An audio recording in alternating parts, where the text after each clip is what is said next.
Hello friends, అందరికీ నమస్కారం. Telugu life story వింటున్న ప్రతి ఒక్కరికి థ్యాంక్ యూ సో మచ్. అలాగే విశ్వానికి కృతజ్ఞతలు. నీలో నిన్ను ఒక్కసారి చూడు. నీతో ఉన్న నీ ఇన్నర్ మైండ్ నువ్వు చేసే ప్రతి పనిలో నీకు తోడడుపుతుంది. కానీ నీవు ఒక్కసారి కూడా దానిలో మాట్లాడలేదు. అది మీ కోసం వేచి చూస్తుంది. ఉదయం లేచిన నుండి ఎదురు చూస్తుంది. మీరు మొబైల్ చూస్తూ నిద్రపోతున్నారు. ఈ రోజు నుంచి మీ మనసుతో మాట్లాడండి. మీకేం కావాలో అది ముందు. ప్రపంచంలో మీరంటే గౌరవం, అభిమానం, ఎందరికో మీరు రోల్ మోడల్. ఇదంతా చూస్తుంటే మీకు మీరే ఒక ఉన్నత స్థాయిలో కనిపిస్తారు.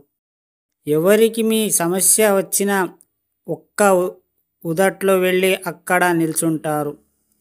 ఏ రకమైన సహాయమైనా మీరే చెయ్యాలి.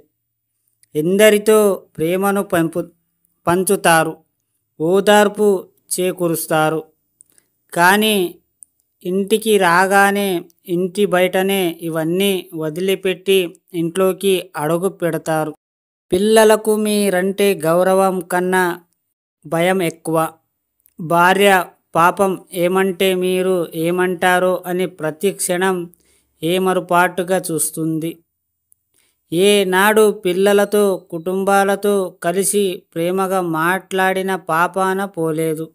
ఏదో తెలియని గంభీర్యాన్ని ప్రదర్శిస్తూ ఉండటమే. మామూలుగా ఉంటే మీ విలువ తగ్గిపోతుందని భయమా? మీకు కావలసినవన్నీ సమకూర్చిన మీ వారి మీద ఎందుకింత వివక్ష? ఎవరో పనికిరాని బయట వారి మీద మీకు ఎందుకు అంత మమత్వం? ఒక్కసారి భార్య పిల్లలతో మీరు పిల్లలు అయిపోయి ప్రేమను పంచండి. వారి కళ్ళల్లో ఆనందాన్ని చూడండి. సహజంగా ఉండండి. అప్పుడు తెలుస్తుంది నిజమైన ప్రేమ విలువ.